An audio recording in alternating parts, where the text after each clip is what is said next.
In this video, I will show you a very brief overview of the definition of environmental economics and some key issues on our environment. Probably the best way to study environmental economics is to focus on some very specific issues and to learn those issues very well, including some of the science. In this lesson, we will be covering such issues, especially under the section of water and food supply. But for now, let's first tackle the broad topics that tend to emerge at a lot of different issues of environmental economics. One thing is clear that there are major economical problems in the world. According to the estimates, 1.3 million of people lack electricity, 800 million people lacks all-weather road, and adequate nutrition is far from universal. So there are many problems that require solution.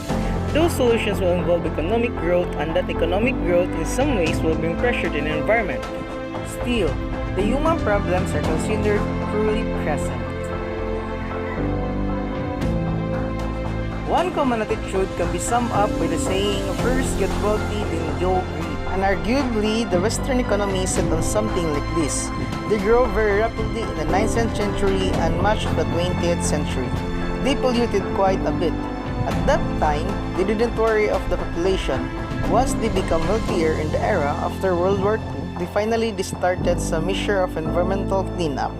For the most part, China and the other developing nations are following a similar path that is on focusing on becoming wealthy first and then worry a lot about their environmental problems later. I'm not sure if this is the exactly right attitude, but there is something that would be said for it, that if there is an increase in human needs and population, a lot of people suffer from poverty, and growth will improve those people's lives. It's also striking to see that a large number of environmental problems would improve with economic growth itself. But that's not all. Let's take a look at this more closely. As economic growth proceeds, a lot of air pollution problems become less serious. Consider this picture, which shows what we call as invisible pollutants. What we find in this picture is that when nations become wealthier, an average of local pollutants are decreasing. You can think of the other poor countries needing to burn a lot of dirtier fuels or having more indoor air pollution, or in general, just not by having the resources to improve or clean up their air. There's also plenty of evidence that wealthy nations have cleaner water supply. There are 2 points to be made here. 1. Not all pollution problems improve with economic growth. For instance, in this picture, we can see that carbon dioxide emission go up as the country becoming wealthier, because more wealth involves greater economic output, where greater burning of fossil fuels and then also higher CO2 emissions. The other point that they don't necessarily improve automatically. They improve often because the economy is doing a lot more specific than to worry about or to take care of these pollution problems. Let's take a look at some countries who have encountered this kind of problems. It is now widely recognized that pollution itself may damage economic growth. A study shows on Ghana, Tajikistan, and China. In these countries, our environmental problems may cause 9% of GDP yearly or more. For the countries surveyed, the average of 8% of GDP. Below, you can see a picture of Shanghai. This is air pollution.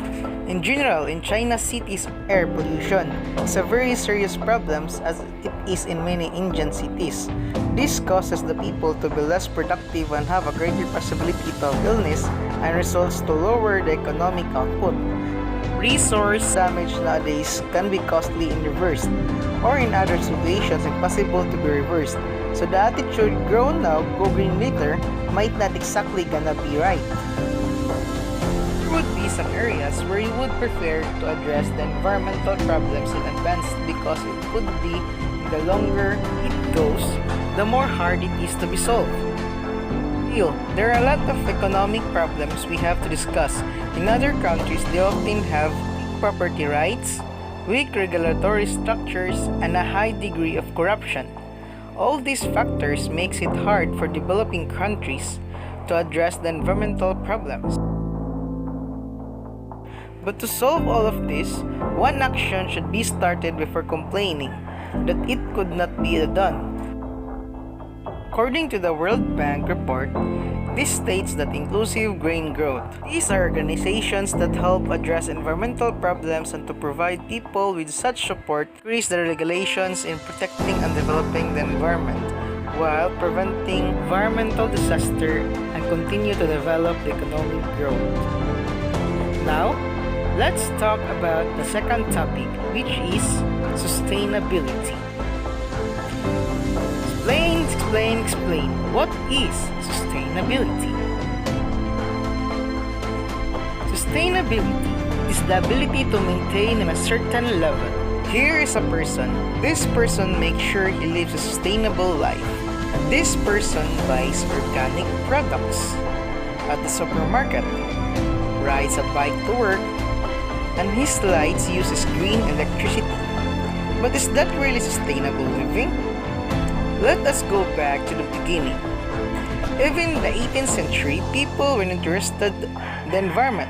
For example, Karl von Karlowitz. He realized that you shouldn't cut down more trees than will grow again to replace them. Then he had recognized the basic principle of sustainability. Nowadays, sustainability is seen as a global concept. This can be explained by the help of a three-pillar model. The model is based on the environmental, economic, and social considerations, which is always be regarded as belonging together. First, the environmental pillar. It includes, among other things, like climate protection, which is widespread, protection of resources and biodiversity. Also, food should be grown organically. That is, we should stop using pesticides, and farm animals should be further produced on the farm. We must use natural resources more sparingly too. One of them is petrol, which we need for our cars. But sooner or later, these resources will be exhausted. So there will be no fuel for the cars. That is why we're looking very hard for an environmentally friendly alternative so that future generations will have environmentally friendly cars. Electric ones, for example. The next pillar is economy. That is business and industry in the future of the supermarket. People should only find products that is good for the season or regions, like mangoes from Brazil or bananas from Colombia or Ecuador. This causes transporting them to emit a lot of pollution and a lot more unsuccessful to be delivered in other countries. The third pillar of sustainability is the social element. Goals here include better education and training opportunities, equal rights for women and men, fighting poverty and prosperity for the whole of humanity. One beverage manufacturer in an industrialized country has a lot of catching up to do. Here, it repeatedly takes over the well in the villages of India because it needs the water to make its product there. That isn't very sustainable. After all, a little water should be left in the wells. So, to balance the three pillars, people should buy organically grown produce, go to work on a bike, and other sources of energy. This really does live sustainably. But, be careful. A lot of companies exploit consumers' environmental awareness. Not all products that came from to be fair trade or organic farming are sustainable. We should be always vigilant to be aware of how our products are being made. It is up to us, the consumers, to be well informed about the products we are consuming. So for this video, thank you and God bless guys!